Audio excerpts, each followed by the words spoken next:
live. What's TM? No, I'm not going to say it again. Go ahead. Okay. All right. Hello, everybody. Wait, VITALY, do you have some kind of like beauty filter on or something? Because like your forehead looks like normal, but then your face looks like it's cleared up. Let me see. Maybe. Is there a filter here on StreamYard? I don't know. I don't know. Yeah. Is that your offhanded compliment? Oh, yeah. My touch-up appearance has been increased. There you go. See, I got good eyes. I know. Yeah, you're pretty good. You ruined my makeup thing, you know? We've got a lot to talk about. It's a jam-packed news day. Earnings season has started. First of all, are you guys excited for earnings season? That we have all these companies reporting, or just to cover it? I mean, we're part of the media. It's cool. It's happening. I wish I could pay more attention to it right now. Busy with other things and work, but I'm excited to find out what happened. Yeah, I got a lot of work, man. Okay, AMIT, you're gonna have to fill us in on what happened. Well, I mean, none of the major companies reported today outside of Bank of America. I think that was the big one. And JPM did a couple of days ago too. So the banks are doing well. Is that what we hear now? JPM's doing well. Goldman Sachs. Go ahead, Chris. Go ahead. I this is the thing that I love about Twitter. There is so much misinformation sometimes on Twitter, and people just run with it, right? And based on that, there's so many good investment opportunities, and the fact that people don't know about it, it's like they lose their mind over nothing burgers, and it's crazy to see, man. Like here's an example that I'll show you guys of something that I saw. I've been tracking this all day today, right? So one of the things that keeps being brought up, right, with Bank of America, and these are like big accounts, right? Like Zero Hedge is a pretty big account if you look at it. It's like almost 1.7 million followers, right? So he looks at this and looks at the debt securities, and he's like, oh, well, Bank of America has HTM losses, which are held to maturity losses of $136 billion, up 26 billion, blah, blah, blah, blah, blah, right? Just he brings that up, which is true. They do have something called AOCI losses that are in the $130 billion range, right? The thing is, this is not a problem thanks to what the Federal Reserve did with a program called a BTFP. So even though this looks shitty on the balance sheet, if you look at Bank of America's total assets and how much of their AOCI is here, it's not that bad. Like you're talking about a bank that's like huge. So, and then you had people chiming in later on trying to explain to him like what that actually means. But the fact that like a big account like this can put this out there and scare the shit out of people is just, I mean, it's good for me because when I recognize shit and I do my due diligence, I'm like, yeah, okay, cool. The dude didn't understand what AOCI was. So basically he thought Bank of America was just underwater hundreds of billions and is trying to scare people essentially. Well, it's not that he's trying to scare people. I don't think anyone does. I like this other guy from Blockworks. I actually watched his stuff. He actually brought up a very similar thing too. Where was it? I guess the guy's covering like Bitcoin all day now. Whatever. But the point is this, that there are people out there that are just putting stuff out there and not really understanding what the value of some of these sectors are. And so right now, like look, Bank of America's in deep trouble following Q3. Okay. I'm telling you, the amount of fear porn that's on Twitter is kind of like mind numbing, but it is what it is, Yeah, it was interesting. Obviously, the stock was up today, 1%. Revenue beat, EPS beat. Warren Buffett owns a lot of this stock, and those AOCI losses, while they're growing, if interest rates come down, then those losses will start to come down as well. So they did well. Goldman Sachs did pretty well. Well, the share price was flat, but overall, they showed in this macro economy they're doing okay. Even the profits are down 33% year over year, but everything else was kind of all right. And Johnson & Johnson even showed that they did well today. So earnings is off to a good start. We're not seeing companies shit the bed with these horrible numbers. Yeah. Which is not JP Morgan also raised guidance on Q3, like GDP growth is going to be higher than that. So whatever recession people were projecting, it's kind of getting pushed out further and further. How did student loans affect these guys?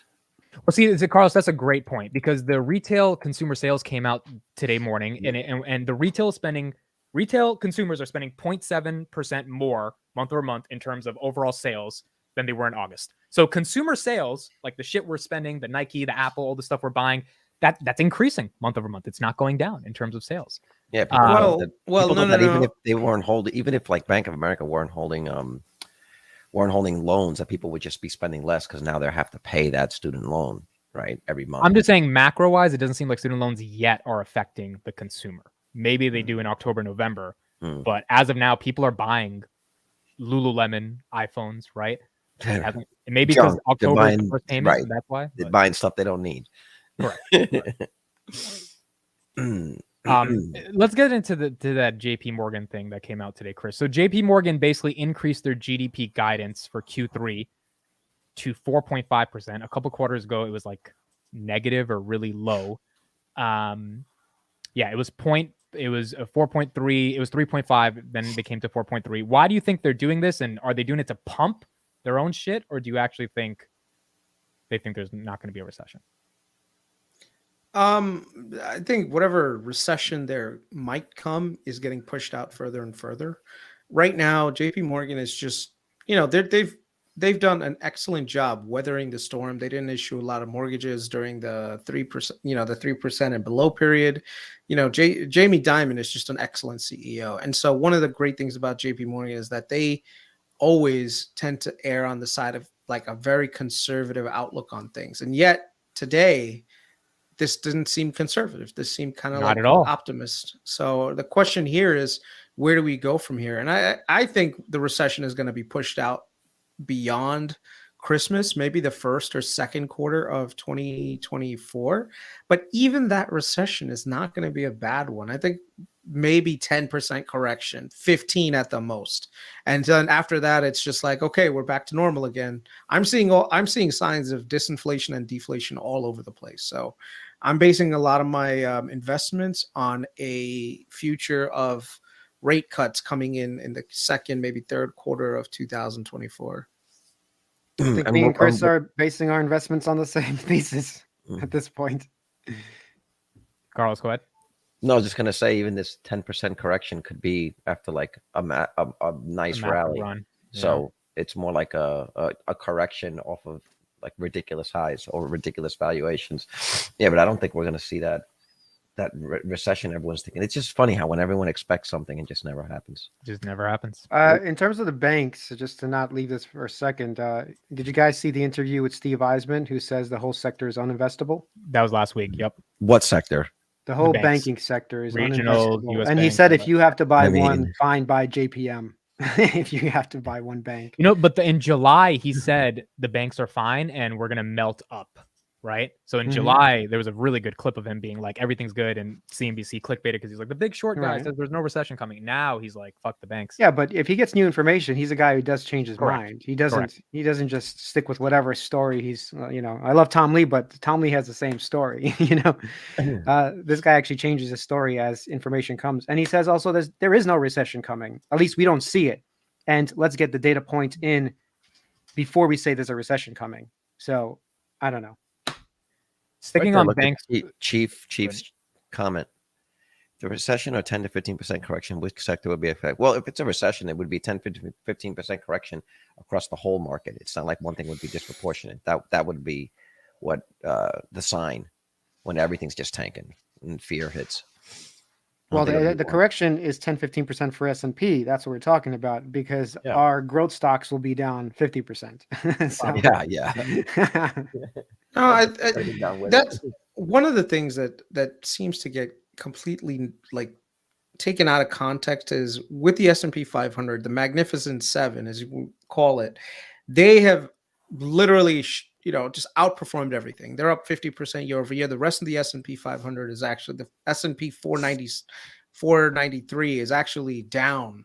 Not down. Actually, it's not like they recovered, but it's only like 2%, 3%. I think at 5 at one point. That's it. So they're not up that much year over year. The problem is that the reason why everything is higher for like the Magnificent Seven, because those are the companies that are doing all the AI stuff, right? So their business models all have AI behind them, which, dude, I can tell you, I was on a training today, and the software that I was getting trained on, it has an AI component to it. Now, why is that important? Because it actually optimizes the workflow of the clients by a significant amount. Like before, there was like it literally cuts down their work time and probably 20, maybe 40%, depending on, you know, the level of, you know, care the radiologist, because I work in radiology, has. And it's a very interesting thing to see. But these are the kind of productivity gains that are going to see like massive amounts of money going their way. And everything is running on the cloud. Everything was on Azure. It wasn't like, oh, like we have to load this onto a server here on, you know, on locally, whatever, the entire time. So one of the questions that kept getting brought up was like, okay, what are we going to do? Like, you got everything is going to be in the cloud. Great. All of this AI stuff is running. What's going to happen if let's say like the servers go down? It's like, no, there's like 99.9% uptime with cloud. You're not have to worry about it. And then there's like built-in redundancies there on top of it. So the thing is, no one else can do that except for Microsoft, except for Amazon, except for Google. Like, there's just no other game in town. So these guys are like a monopoly on AI, basically. So no.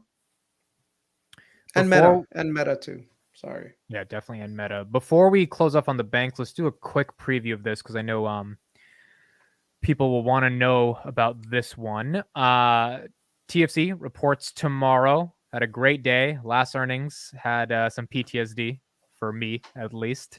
Probably going to announce a ton of price cuts, but do you think the market's running it up a little bit too much going into earnings with high expectations to be disappointed? No. There's a couple of reasons why. Number one, they're already they might end up announcing the sale of that insurance unit at a price that's, you know, really nice and attractive. That pretty much mitigates any of the issues regarding the AOCI losses and the new regulations that are coming up. So you know what, I'm not going to explain on the podcast like how everything works. It's very complicated. But the point that I'm going to just try to make is that all the banks, a lot of them are trading way below book value. And that's including all the AOCI losses already on there. So you're getting a huge discount on these banks. They're profitable. You know, they're still lending money out. Maybe it's a little bit tighter. And the money that they do have on the balance sheet, they could just put it into treasuries and get a 5.5% return. So there's very little risk in the banks right now in terms of like valuations. So are you guys still holding those spreads? I am. KRIS has 26 ones, I think, but I have. Yeah. I reloaded on some of my TFC spreads. Yeah. I sold those, which I'm up again, by the way. Yeah. All right. Next topic, and we're going to do Tesla and Netflix previews in a little bit, but this one first. NVIDIA was down 5% on the day. AMD, Intel, TSM, all the semis were down on this news, which wasn't really... Because Kathy Wood had a price target of $480. See that? Or something ridiculous. That too. And the U.S. curbed export of more AI chips, including the H800 to China. So my question for you guys here is, why did the market tank NVIDIA $30 today if they knew the U.S. was already going to stop these sales into China? Obviously, lower revenue growth for NVIDIA if they can't sell into China. But do you think the market didn't price that in? Don't we know that's happening? You just answered your own question. So I guess it wasn't priced in. Well, they don't care. No, but they dropped them 5%. You would imagine that when you say you're going to sell less of what you sold, regardless of the reason, you know. I guess my question is, I don't know why they gave them that premium then if they knew a headwind was coming, like China bans. Just ask yourself what Gary Black would do. Gary Black is such a great. He's a no, he's not. No, he's not. He's shitty as fuck. Yeah, I'm not. I killed him. Damn, I didn't even finish. I could have said he's a great jerk. Gary Black is great. I don't just talk about him. No, I'm saying he's a great example of like the Wall Street mentality. There's a lot of things that to us make a lot of sense, but to him just don't make sense. Either that or he's an incredibly gifted troll. But a lot of times there's information staring him in the face as to the reason why things are the way they are, and he interprets it completely differently. So I always ask myself, like, what would Gary Black think in this situation? It's probably the opposite of what you think makes sense. KRIS, any thoughts on NVIDIA? Yeah, KRIS. NVIDIA is gonna be fine, man. All this hoopla right now with regards to China. It's like, dude,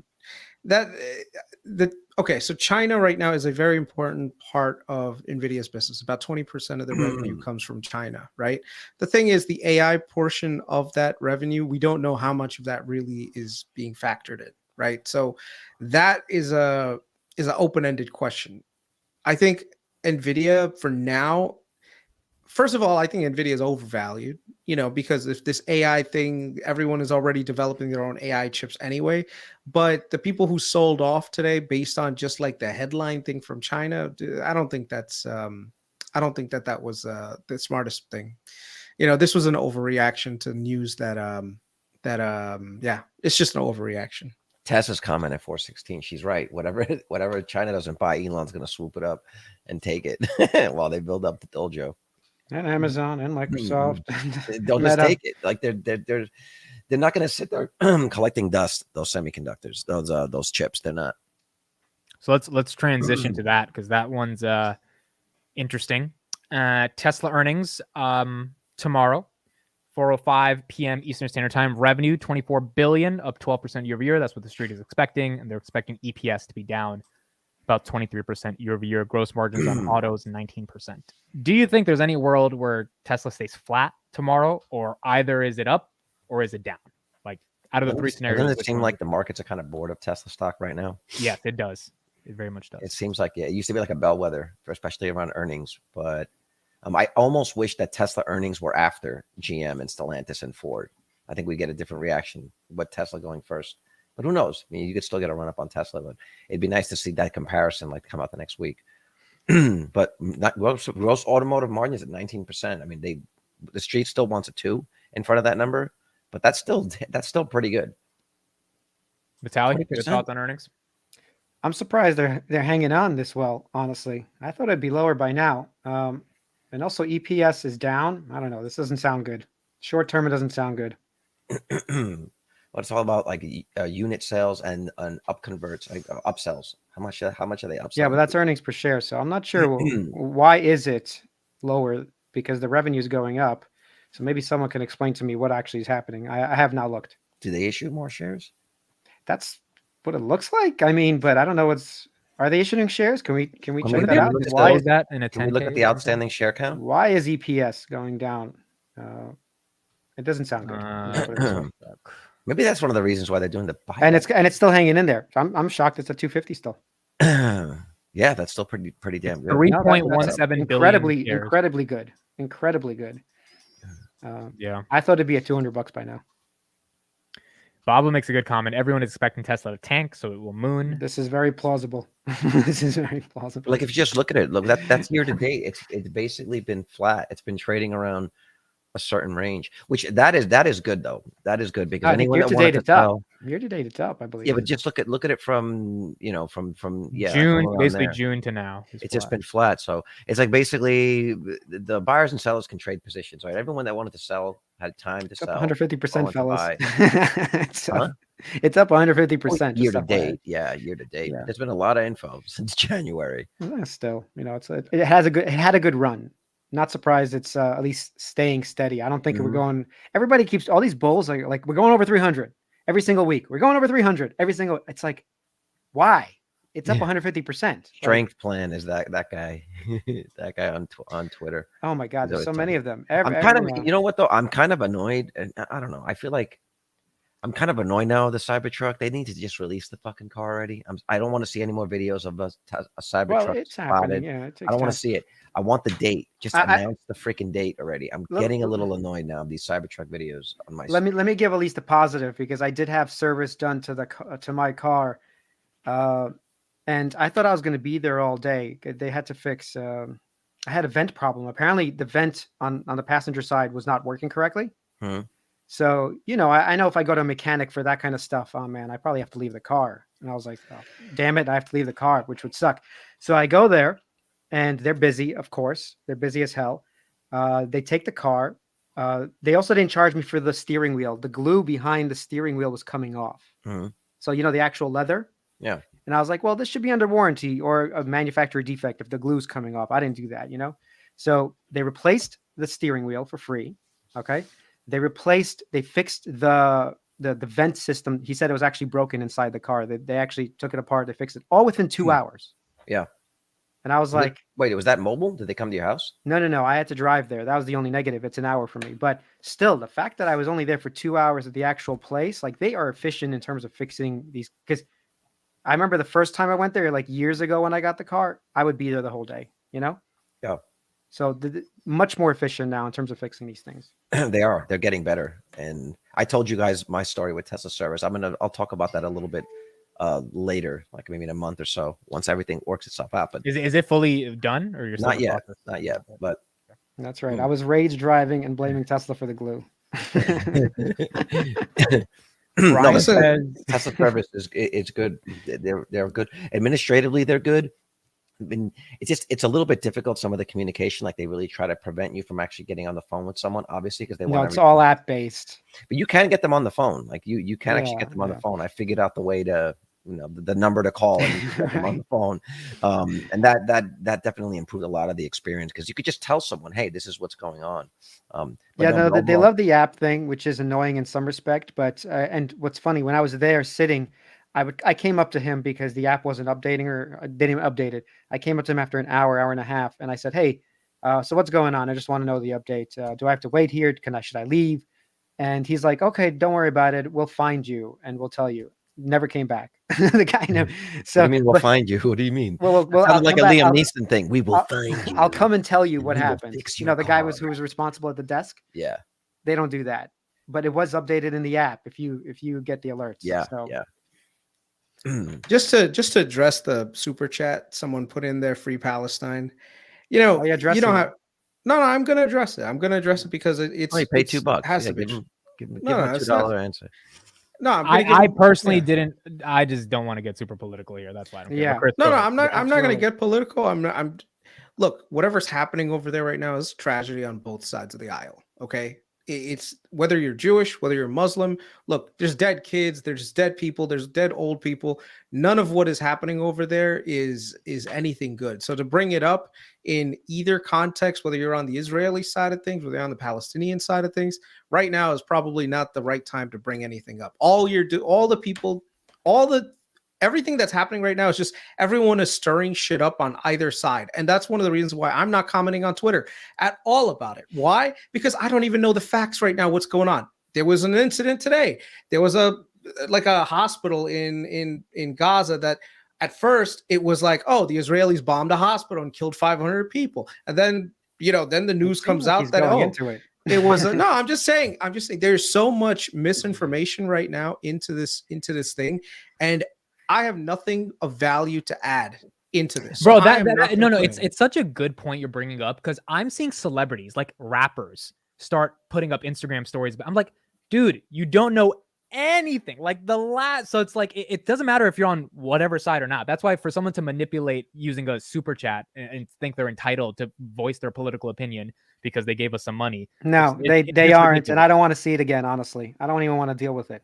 Yeah, and I got my own opinion on this, and I don't need to hear that guy. Here's the thing about it. Here's the thing about that. Like, if they want to send $2 and say free Palestine, no, I'll take the $2 and then I'll block you. It's fine, because that to me, I'll take your $2.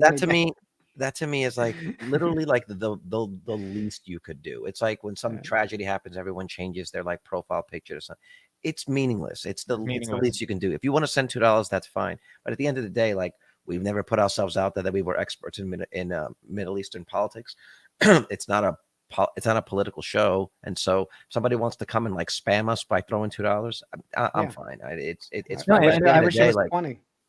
Yeah, and that's why KRIS is a good point, bro. You don't have to have an opinion on everything, bro. So when these rappers are out here trying to have an opinion, it's like, yo, it's okay for you not to. You don't need to make some fucking public statement. You don't need to pick a side. And if you don't need to pick a side, public statement, I'm sure you saw like Mia Khalifa. What happened to her? She obviously picked a side, and she hasn't tweeted in 6 days because I think she saw some of the well, she's done. Yeah, she basically just canceled herself. I'm pretty sure she was done a long time ago. I don't think she was. Bro, making her money. Pornhub stopped her. She was making her money. Pornhub stopped. Basically canceled all her stuff. And the biggest one was Playboy. Playboy took down. Oh, wow, I didn't know that. Took down her entire page, and to spit in her face, they took down her access to it. But all the money that they make, they're sending it to Israel. To Israel. Yeah, they're sending. Yeah, bro. This is what, bro. You know what's so funny too? So my freshman year of college, I had all Jewish friends, all of them. I learned all about Jewish people, Jewish culture. I went to Jewish frats, all that stuff. senior year of college, I had all Palestinian friends. So I'm in a group chat with 4 of those Palestinian friends because they ended up being like some of my closest friends. And in the chat, this girl in the chat, she's sending voice notes like, Amit, why aren't you posting anything on your Instagram story about Palestine? And I'm just like, what? I'm not going to post shit. Like, she's like, you're doing a disservice. I'm like, get the fuck out of my face. I'm not posting anything. You think me posting some picture about something I don't even fully understand is going to have some tremendous impact. And now I'm going to be this activist. Like, I hate the concept that people think that if they talk about something, they're activists. It's like, you're not an activist. You're living in a privileged home. You're not doing shit. You're not in Gaza. You're not part of the IDF. You're not going to war. Shut the fuck up. Well, that's And my if you have point an about opinion, be changing- ready for the ramifications of that opinion. That's my point about like changing the profile picture and make people think that it makes a difference. It doesn't make a difference. Yeah, I only do the profile picture with laser eyes. That's the only way I. That's why she'll support. All right, Alright, the other the one, response the word. other Yeah, super no, chat. no, Put they it should in do the Moving super on, chat. Chris. Both Moving on, sides, the other Chris. super chat. both sides Yeah. should get down and settle disputes like that video I showed you guys yesterday. Just Oh, put yeah, the chicken 100%. mask on with a kazoo and just smack each other until someone can't. No, take but bro, even in the morning open, as I have to cover this stuff, I'm being incredibly neutral. I'm saying, look, this is what they're saying. This is what they're saying. Let's take a look at this and let's move on from it. I'm not giving my opinion because my opinion is not relevant here. So you don't always have to have an opinion. Mando Manic, thank you for the super chat. Let's get really political. What's each junkie's favorite value divvy play? Each has to be different. All right, let's answer this quickly, then we'll go on to Netflix. Value. Verizon. I already I say have it. Verizon because Chris says Verizon, so I'll go Verizon. At least So he's basically, honest. once Chris figures out why Bitcoin is a great investment, you'll be piling in. Crickets. Honestly, That's Carlos, the key. people liked their debate yesterday. If anything, it was great content. People love the debate. Yeah. The comments were kind of funny too. Damn, this super chat is like wild. This is a wild Let me super chat. see. This is a wild. Thank I'll- you, Abraham, for the Look how they chat. can't even spell. Vitaly, your favorite divvy play? I mean, I have many. I haven't looked recently, but I do like Veil, and I always check the price of Veil, like the meat? No, Veil, like the iron ore. I had Veil. VALE. Good. Um, Okay. And yeah, they pay nice dividends. Right now, I think it's a little bit low. It fluctuates. It's never consistent. But right now, it says it's 5 point something. But they have these special dividends, and they're actually buying back a lot of stock this year. So, and the special dividends come quite often, in fact, and they just pay you a lot of money. Like it's seriously, it's tens of percent in terms of like the investment. So, in the last couple of years, it has paid off really well, even as the stock dropped. Carlos? Oh, Realty is a nice one. You get that? No. Be careful. Oh, Realty, bro. That's a popular one, right? People love that. What's wrong with It that? is, 30 it is. years of growth. Yeah. What's No. the problem with Let me Realty? tell you, Okay, I think Chris is like them's Oh, fighting words. He's like, No. "Fuck The Palestine." SOG. no, always What did you say? O is a value trap, and I'll show you exactly why. Because if you look at their client base, right? 1 second. O is a value trap. Interesting. Yeah. Hold on, let me just bring it up. Actually, VIV. He has a VTI? point before you bring that up. Vitaly's favorite divvy play is cash secured puts on Enphase. I've done a lot of those. I was gonna say Enphase for you. It had a great day. It had a great day today. Well, no. I Enphase. mean, I've sold a lot of those, and I haven't been given the shares. I've never been shares taken away. So I don't know. We'll see what happens The poor man's- after this the poor Q3. We'll man's see what divvy. happens. Does that qualify? That is a divvy. That is a manufactured divvy, as It TJ is. the Wheel Deal would say. That is a It is. manufactured divvy. It is. They got to pay me to hold the stock. Yeah. You know. And you got a good premium. I remember you were telling me you got a great premium. On Oh those. man, they were crazy premiums. Yeah. So if you look at you look at the exposure that they have to some of the industries that are out there right now. As an example, AMC movie theaters, right? Movie theaters are really not doing well. Like I've been to multiple movies. They're not well. I mean, maybe with the Taylor Swift movie coming out that they had like a little bit of a bump, but a lot of people are not going to the movies, right? That is a risk. Regal, same thing. It is a risk. Then you go over here to Family Dollar and to Dollar Tree. They're getting hit with all sorts of shrinkage issues. Walgreens, in some of the highest revenue areas, they're shutting down locations, right? So Walgreens, CVS Pharmacy, same thing. Rite Aid just declared bankruptcy. Do Right, they I have don't know Rite if- Aid? Do they have don't- Rite Aid? I don't know if they have Rite Aid because it may not be a Well, a because significant portion of Walgreens their benefits when Rite Aid closes. So, you know, And CVS, yeah. No. So that's a mistake to think about that as well, because there's so much mail order pharmacy and everything else happening that I sometimes only know these one mail order pharmacists, in the main pharmacies.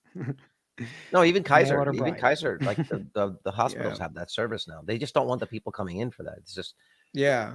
So basically, like Amazon, you can just order your medicines. The prescription goes right to the So hold on, put right that to the back up. provider. Put that back up. That's I just O's. closed it.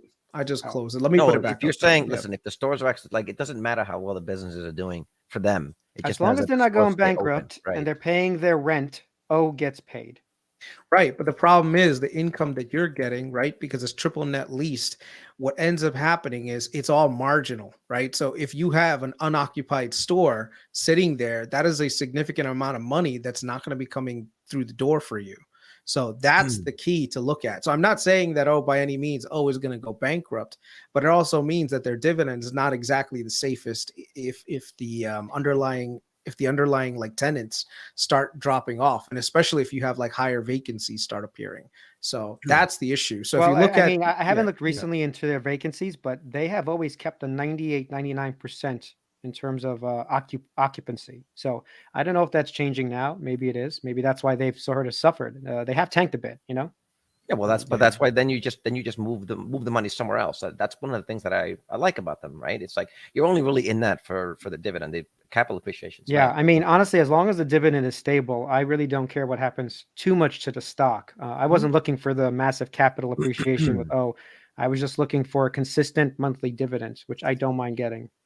Look at the chat right there. Furiad over 30 years of dividend on 99% occupancy now. Yeah, as long as that dividend keeps coming in, it's fine. As long as and O has a 30 years of doing their dividend. I don't think they want to lose that status. The other thing, they raised it marginally up. I think they just raised it 1 penny this last quarter. It was something more. But once again, the fact that they're even raising it, it's because of their 30 years of, being on the dividends aristocrat list or whatever they're at. Can you bring up TJ's comment? So TJ, okay, you collected $11,000 on covered calls holding 3K shares of Enphase. That's a pretty good dividend in my book.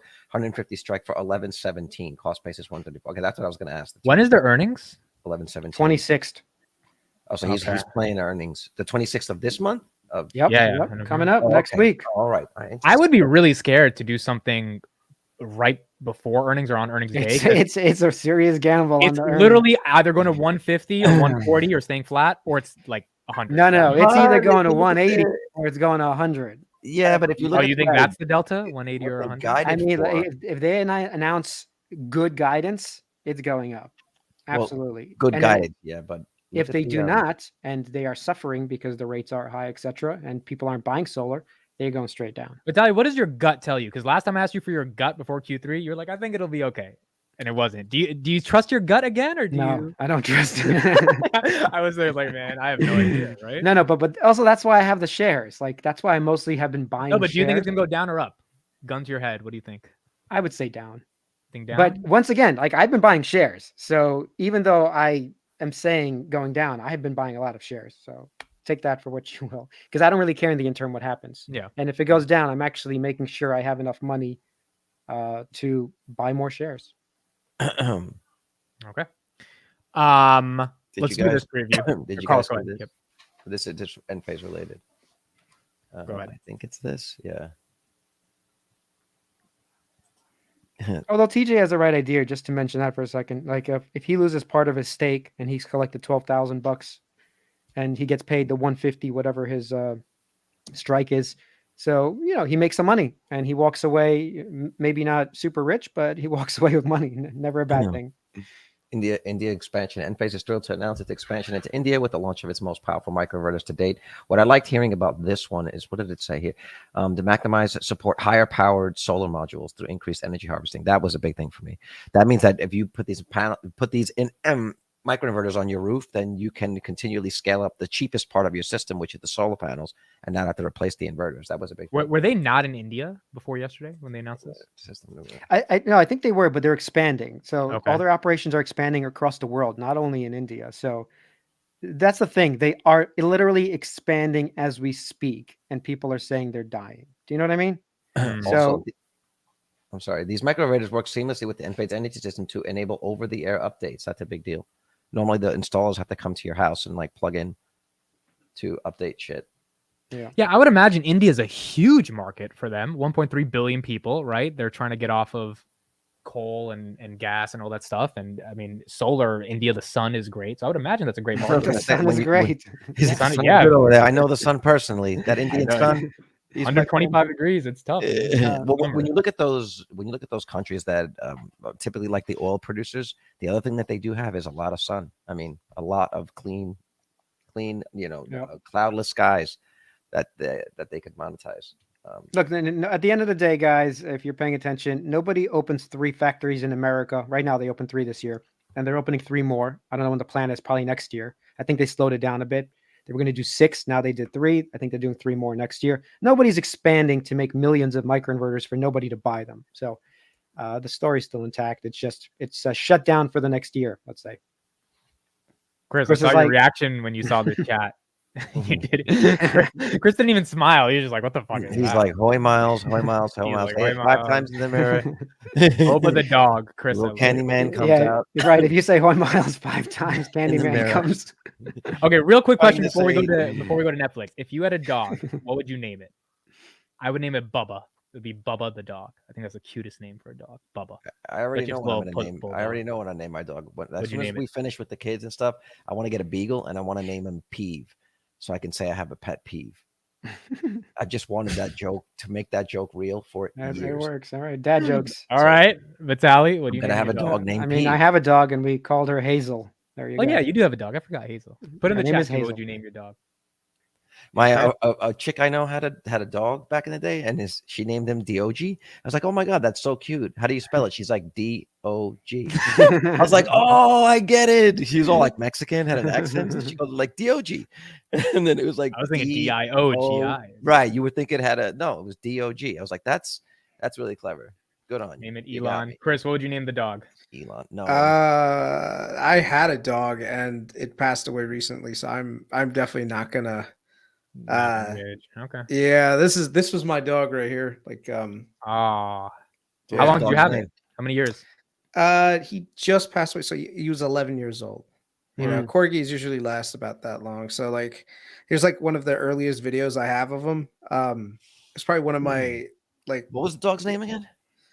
Labu. It's Labu. It's a Gujarati name, yeah. You see him, man? You just had a boomer moment too. No, I knew what I was doing. Just there. made yourself all big for no reason. No. Yeah. Yesterday. You should get another dog. This was the. Like, Chris, his name was Laddu or Laddu, like the. No, Labu. Labu. What does that mean? What did it translate to? Anything? I don't know. My parents know. I named him Cappuccino, but my parents are like, no, he's Indian. He's getting an Indian dog name, and I was like. I got him from the Chinese people store, like it can't be Indian, it was really sad. I'll tell you this people store. No, what happened was I moved out. So my parents were like by themselves at each other's throats all the time. So I was like, okay, you know what? They need like some kind of companionship. Otherwise they're going to kill each other. So I was like, all right, let me just go to the store to see the dogs, right? And I knew I was going to get a corgi because I didn't want to get like a shelter dog because shelter dogs, they might have some kind of like trauma behind them. And, this was like my parents' first dog. So I went to the pet store and I was like, okay, let me just take a look. I didn't plan on buying this store. I mean, I didn't plan on buying the dog. And when I saw him, he just like, the dude just like the Chinese dude just took him and put him in my lap. And the dog he just like literally went into my like under my armpits and basically was hiding there because he was Get me out of here. I was gonna say, like, your parents are arguing, you open the door, throw a dog in there and slam the door. Bro, and that was it. I couldn't leave the fucking store, man. I was like, oh, like I'm not gonna get this dog. And then like literally he would just not leave my armpit. Manager in the back, another one sold. And yeah, dude, the dude looked at me and I was like, okay, so how much is it? He's like $1,400. I was like, what? $1,400? Did you negotiate? Did you get it down? He didn't negotiate. He's like, no. I was like, hey, listen, like $1,350. You got it. I got him. Of course, I brought him home, and I was like, oh man, my parents are gonna be goddamn pissed. They didn't know I was gonna get him a dog. So when I came home and they saw a puppy, they were like super happy. And My dad was actually very receptive to the idea, and so he ended up staying with them throughout everything. And he was awesome, man. He really kept my parents. Like, he used to be like the what's the word? So like it's the not your mediator. dog; it's their dog. Yeah. Well, no, but the thing is, like, I lived around my parents all the time, so I'm his master, right? I don't know, or Who whatever. picked It's up a his family poop? dog. Who picked up his poop? All That's of us did. nasty. I walked him all the time. My mom walked him. My dad walked him. Yeah, but he was like the house's, like, the mediator. So if my mom were to get angry and yell at my dad, like, he would come after her, like, rah, rah, rah, rah, rah. Or if my dad was like yelling at my mom, he would do the same thing. He'd go after him, like, rah, rah, rah, rah. So he was like, you didn't want to get a little too loud with the other person, otherwise the dog would come and like start barking at you. So they kind of like chilled a little bit after that. So it was nice. You know, Hey, look, Chris, this was my cat that recently passed away. oh wow. That's Yeah, the day I moved to LA. That was me. No, she finally went. It took a while. Oh yeah, no, she died. She died a bit ago. I don't know. I thought I told you guys about it. It was rough. She died a while ago, and her name was Mirrors. She was a cool name. People were like, "How did you get the name Mirrors?" Because at some point she had a brother. Like, I wanted to just get one cat, but when we went there, they were like, "Well, she's got this brother." They were like 5 weeks old. They're like, you shouldn't separate them. Like, they've been kind of, protecting each other for the last couple weeks. I was like, all right, I'll take them both. And she was all black. The other one was like this gray, smoky color. So we had Smoke and Mirrors. It was awesome for like 5 weeks. And then like a month or so later, Smoke died. So I just ended up having a cat for like 15 years named Mirrors. People are like, after a while, she started looking like a Mirrors. It's weird how you name that. I'm a big fan of that, of like naming animals in a way. Like, somebody said in the chat that they had a dog named Hustle. I'm like, oh, you need a cat named Flo. You know what I mean? Hustle and Flow. Like, just big proponent of that. So Chris and Carlos, what you basically described are really interesting stories and plots, and maybe this company. He's like, but we're not trying to get political here. About animals dying. No, you messed up my joke. I was saying maybe this company should adopt those plots as actual shows. Whoa, but because they need some shows. Netflix earnings tomorrow, 8.3 billion, up 7% year over year. Street is expecting 40% year over year. EPS Street is expecting. I don't know where they're going to find 6.2 million subs for, but the Street is expecting that. Total paid subs 244 million. Operating margin 22%, operating income 1.89 billion, free cash flow 1.23 billion. Look, real quick, can we just bring up, like, remember when we talked to Jeremy? What is Netflix's net income? That's all. Remember, he said that was the number one metric he looks at. I'm just curious. I think it's 4 billion a year, but let me check on Let's that. just look that up. I just want to see their net income. Why don't we go to like with that visual chart, stock biz or whatever chart biz? Yeah, I'll check it right now. I'll check it. Hold on. Yeah, I just want to see. Yeah, Chris, because, you bring it up. I don't understand why Wall Street cares so much about subscribers, or like it's just weird how they always have these different metrics. Because it's valued. It's valued like a they're growth making stock. money. Yeah. Well, you got to realize no. the more subscribers, it doesn't cost them any more to make that content. So yeah, but they have it's free money. Now they have other ways. They have and the ad tier has been doing really well for them now. So it's like they can just start. Right. But the more subscribers then look at the ads and they get paid more for the ads. It's all based on the subscribers. Remember, the stock was $450 on September 5th. It's $350 today. So okay, a lot of negative sentiment. Let's look at that. So we can see this. This is the revenue. Let's look at net income real quick. 4.2 billion. Yeah. Well, it's still trending in the right. Oh, okay. No. This is 4.2 billion on a TTM basis. Yeah. So the valuation currently is what, like 150 billion a year? So you're paying a pretty penny for it. That means that, are you valuing it based on its growth, or whether it's on its profitability or its operating income? That's the key, right? Yeah. Wall Street does not mind paying extra money for a company that's still growing, right? So the valuation's all proportional to their growth rate. So if you're not growing and you're a value company, then they're going to value like a value company. If it's so right now, the theory is Netflix still have more runway to go? Do they have runway? Maybe. If they do, and they have more subscribers, that means that they're going to be generating more net income later on. So if you're looking at Netflix to be a value play, it's not a value play. Maybe at $100 it was a value play, but not now. Right now, it's a growth story. So if the number of subscribers don't go up, that means that remember their customer acquisition cost per subscriber is almost $285. They pay a pretty penny for each of those subs and marketing. And think about how long it takes them to make that money about back. 2.5 years. When to SoFi, break what even. is SoFi's cost of customer acquisition? Isn't it like $8? No. It's like Oh, 370. But No, they no, I got thought it was way cheaper than that. No. Oh, So no, I'm sorry. SoFi's- Maybe that was Tanner was telling me. It might be like a Melly or something. Yeah. Just remember, guys, this is still down year over year, like from its all-time highs. It hasn't recovered to its all-time highs yet. Yeah, Just but Chris, remember that. don't you believe that we're closer to the top of their subscriber growth than the bottom? Like, I feel like people are looking for the point when they do stop being a growth company and actually just get valued. Like, it depends. Do you think the content's good enough to keep them growing? Right? Like that's. But there's the only question. so many eyeballs on the planet. Is the point? You know. Okay, so there's two things about this company that is worth just, number one, they can still raise prices, which they've done, by the way, and the other thing is they can do targeted advertising, which is also another big component. So if you think about it, Netflix, in terms of like business opportunity, can they squeeze the consumer more to get more money out of the consumer? Like, I can tell you, I will cancel every single other subscription, and Netflix would be my last subscription that I cancel. So they could probably raise price another 40%, and I would still happily pay for it. I think anything more. to $30-$40 for Netflix is going to happen, and it'll probably be paid for. $30 a month? You think people are going to? I think 25. We used to pay $250 for cable. Like that was a normal thing we did. Dude, I don't think there's enough content. Yeah, I don't think it'd be that. I think $24.99. I think it's that's happening. probably where it would be. It's happening. It's going to get there. And right now, what is it? 17, 18, 18, something like that. It's going higher, and people will pay. Ooh, I don't know about that. I would pay. With a 3 in front of it. What's my other option? A month you would pay for Netflix? What's my other option?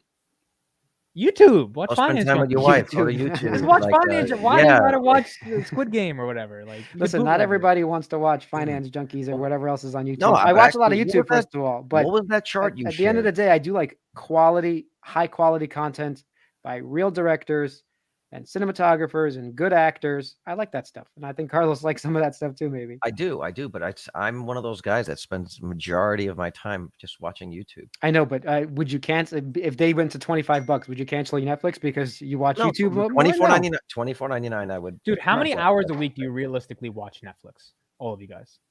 That's not the point. If I watch it 1 hour, I'm just asking. Like, I pay $25. Habit? It's not that you would cancel it if you don't watch it, because sometimes you get busy. I'm just saying, do you have like a Saturday night routine or something where my wife watches Netflix every day?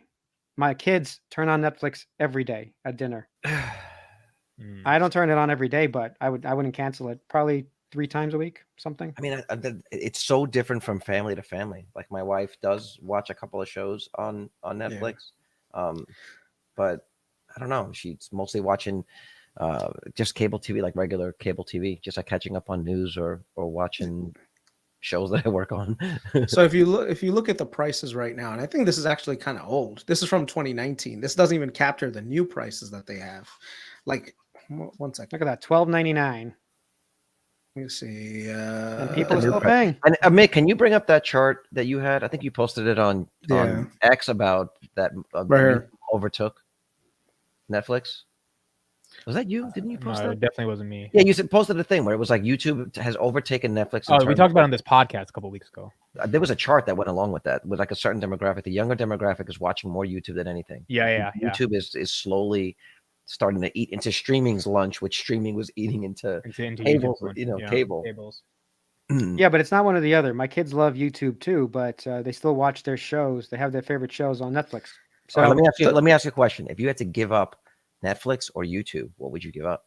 Oh, me? I would give up Netflix. Nobody would, right? Nobody would give up YouTube for Netflix, you know. But the reality of it is I'll have both. That's the reality of it. Right, but my point is, if anything, I'd give up my HBO Max before I give up Netflix. Yeah. Well, that was Chris's point, that Netflix is the last one to go out the door. Yeah. But nobody would give up YouTube. Well, that's one of the things that I also noticed, and maybe you guys have noticed too. They're doing a lot of licensed content from the other guys. So like from Warner Brothers, from Universal, like I was like, oh, I was kind of surprised to see all this stuff on Netflix, because these are like AAA rated movies that like they were blockbuster movies. I was like, how the hell are this on? Like, okay, so here's an example. Band of Brothers, right? Band of Brothers is like one of my favorite shows all time. And I was very surprised to see it on Netflix, because that was exclusively on HBO for the longest time, you know? So the thing is, I think even the HBOs of the world are realizing that eventually there's going to be some consolidation, in which case if Netflix is the only one left standing in terms of streaming, bro, they got so much price power. If they are the only other, like, let's say there's only like 4 major ones left, bro, they could raise the price like $30 and they'll still have an active market. Look, Here's well, what I mean. look in the Yeah. chat. Someone said, what was it? Netflix was the Jake. Netflix was the first out the door for me. You get free Prime shipping and free Prime Video. That's why people will never cancel their Prime, because it's sort of it's bundled in with that. I agree, but I cancel Netflix. Prime is great too. I actually like a lot of Prime Video, but in terms of the content itself, it's good, but they don't have enough of it. And Dude, Netflix Prime has sucks. way Prime is so more. bad. Netflix just has way more stuff that you can watch. But remember, people like the stock. Well, okay, we're not necessarily saying that's in Amazon stock, but like it only matters if you're paying for the subscription, right? That's all that matters. Whether you how much content you're consuming doesn't really matter unless right there's at the end of the day, it could be 10 minutes or 10 hours or doesn't 10 matter. hours, right? So this is the case for the Amazon thing. Even if you say that there's not But that much look, content, to people me, are it's still very paying the simple. It's a subscription every simple month. calculus because I used to pay over $200 to have all these channels and have cable and have all these boxes. They would charge me for everything. And now I'm paying, I don't know, $60, $70 because you have Amazon Prime. You don't have cable at all? I have no cable. at all? Really? So my point is, I'm still saving a fortune, even if Netflix raises their price. What's the That's internet? funny. that you're using? You What's- watch a lot of Netflix to support your industry. You're out there shooting shows. So Well, I like movies. I like movies. I have to keep cable TV because I work in it. So if I don't even Yeah. subscribe to it, I have to. Keep Here's a question. What's the internet you guys all use? Like, Amit, start with you. What's the internet service provider that you use? shitty internet. Optimum? Okay. He has dial-up. Vitaly. He has dial-up with a shitty camera. Vitaly, which one do you On use? AOL. It's Optimum. Yeah, I use Optimum. It's the only Okay, thing in New Carlos? Jersey that works. Optimum. Mm. Yeah, I'm on unfortunately. Spectrum, which is actually Time Warner. It's a DBA. So- Time Warner is probably the worst company on the planet. So all 3 of you guys use coaxial cable to get Yeah. your internet. Yeah. Okay. That's good because that leads into my bull thesis on Crown Castle.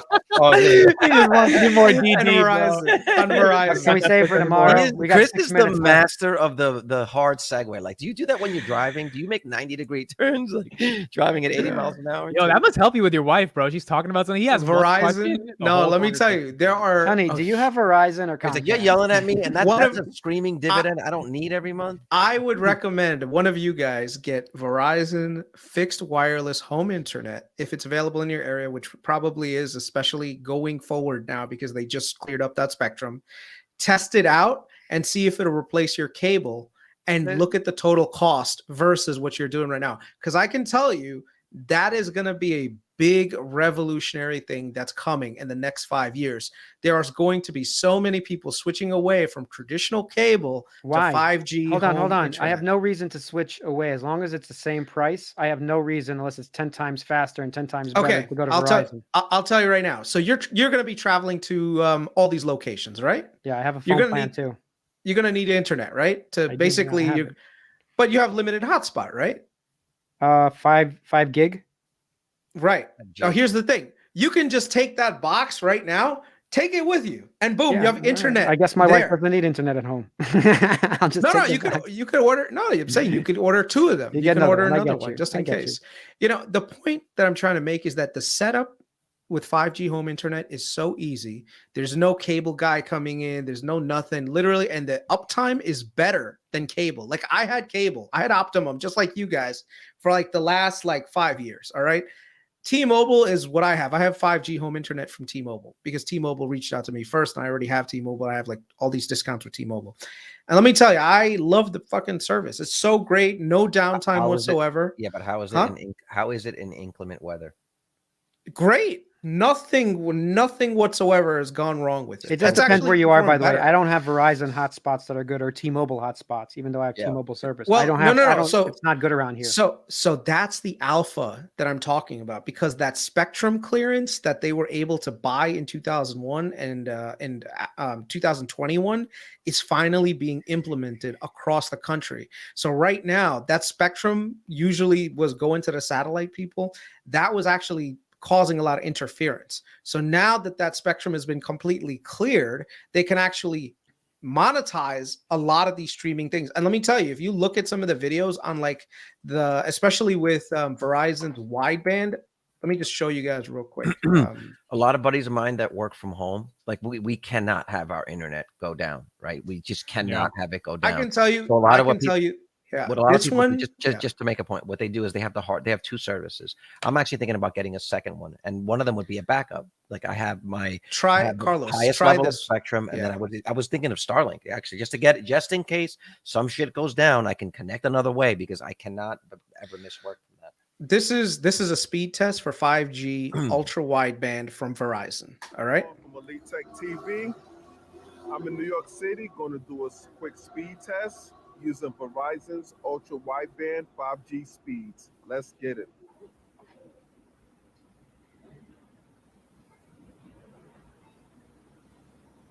Whoa! Wow. Yeah, but 5G. That's fast. I know. That's faster than gigabit. It is. Yeah, it is. that is fast. Where is he? Over 2 gigs. He's probably standing directly York. under the antenna. No, I'm not kidding. Well, he's in New York. There's a lot of antennas. I'm not kidding, because you have to be. 5G is particularly prone to proximity, and like, so the further away you go, the more the drop off is. No, but I'm telling you, there's if you look at it, there's a first lot of all, of places. First of all, wireless internet is obviously the future. It's the present. Okay, it's definitely the future. It's all going in that way. Yeah, and, look at the Koreas and look at Japan. Like, look at those countries. They're like they're like already at 6G. You know, like they're just way more advanced when it comes to that than we are here. Yeah, absolutely. I'm just saying, man, I'm just saying 5G is going to be a revolutionary thing. I think a lot of people who have cable right now, they're going to be switching to wireless internet like that, 5G wireless home internet, because it's going to be available. It's going to be much cheaper, because right now, how much are you paying for your internet? Amit, how much are you paying? I think it's like 170 to 200 a month. Really? For internet? No, for the whole thing. $80, $90. It's hard to parse out how much. Oh, you're talking about, probably 80, 90. Probably $100. I think that's like the it's standard. 80, 90, 100, Carlos, somewhere in that range. How much do you guys, Carlos? And the same, probably 100 something. I'm paying 80, 85. Okay, Verizon right now, ultra wideband is actually doing, I think, about $45 or $50 a month. Right? I'll take it. I just can't use it around my area. Well, the thing is, Garcia said what I was thinking. The COVID. I used to have Fios. That's why. It's so true. DSL is only $25, by the way. Look at my internet speed. Meanwhile, a fetus is growing out of your face, and you're like, "Yo, but I got blazing fast internet." Yeah, no, but I'm telling you, try it. This could be an investment that you guys might be missing. You know what? Pump my stock. Chrissy, you convinced me. Look, for $35 a month, I would try it. Absolutely. I would try it. Try it because yeah. No, when I first moved here, the only provider I could get was Fios. That I wanted, like the fastest, and it wasn't the fastest. I'm gonna look if it's available. Even DSL. If I look up VITALY, where you live, there's no way it's available. Yeah, I don't. Okay, there's no way. On top of it, if you look at the rural areas, right? Rural areas have been one of the most neglected when it comes to broadband, right? Now, all you do is just run a Fios like a fiber optic line to a rural area, put one of these giant towers up, and boom, now the entire community has 5G home internet, right? That runs at super high speed. That's opening a huge market, and cable providers don't even go that far out. So that was a whole untapped market. There is going to be a lot of people converting from like I said, the rural areas who are going to get really high speed internet that they never had before. So those are new clients. And then you're going to have people switching out of cable, and the cable people have way worse margins compared to something like this. So they can actually like Verizon can undercut, and not just Verizon, T-Mobile can undercut the cable providers, because remember, with cable, you have to run copper lines into all these people's homes. This is what we were saying. Verizon just said it's not available. The CapEx cost goes way down. Yeah. The CapEx cost goes way down, and it becomes more like a software margins. I would keep checking, because they just freed up a lot of spectrum specifically for more adoption of this. So eventually it's going to come to us. I'll check for you. Don't worry. Area right now. No, I actually signed up. So right now, you just put your email in, and they said we'll notify you when it's available. Yeah. What about you, Amit? Do you have? No, they don't. We had Fios last time, but then we moved 2 years ago, and we wanted to keep it. And then the guy told us, like the salesman was like, it's not Fios. It's not Fios. It's not Fios. It's 5G. It's 5G home internet. It's different. I'll have to check then. I don't know. Yeah. Same here. It says Verizon Home If it's Internet half the service is cost not though, my dad would available in your area. adopt it Yeah, tomorrow. the problem with Verizon, by the way, and AT&T and why T-Mobile has eaten their lunches because they're all too slow to adopt these things. I know they buy spectrum, but they just don't move fast enough to update all their equipment. I don't know why. They should. No, a lot would of win. it, a lot of it is regulatory. So right now, Verizon Verizon drags its feet a lot. Not in this particular instance. You know, a lot of it was regulatory hurdles, just clearing. I told you the spectrum. Once they cleared that, and they just literally did it right now. Hold on 1 second. I'll show you. I Just By the way, happened. you guys know Verizon owns AOL and Yahoo. Cool. Yeah. Sell that They shit. bought And I some think great, Tumblr. they bought some great properties. No, that's not a great thing. It's They a shame. overpaid a little bit for them a couple of years ago. it's but- Did they buy MySpace from Murdoch? Maybe. Does Verizon own Tumblr? Do they own Tumblr? Yeah, no, they sold Tumblr in 2019. Oh my god. So right here, this is the major thing right now with regards to spectrum. So there, you needed to have certain spectrums for this one with the license that they have between 140 and 200 megahertz in all available markets. So they just got recently all the clearance done, right, by the satellite companies. They had to remove that before they get in. So right here, there's going to be a huge rollout of 5G home internet within the next probably in the next couple of years. So they're targeting to have, right now they have close to 2.5 million active subscribers. They're gaining 400,000 home internet users right now per quarter. They're going to end up getting almost 2.5 million by I'd say that's actually a very conservative number. I think it's going to be even higher. Hold on, isn't T-Mobile and AT&T, why aren't they doing the same thing? They have 5G spectrum. T-Mobile is actually growing even faster than Verizon. The problem is That's why their stock is Verizon. better. The problem is the Verizon is the one that's a value play right now. So both of them, this is not going to be an oligopoly where only one provider wins. If anything, there's going to be multiple winners. And if you look at it from a valuation perspective, Verizon is very undervalued. You know, T-Mobile is up 3% year to date, by the way. Verizon's down like 40% or something. Yeah.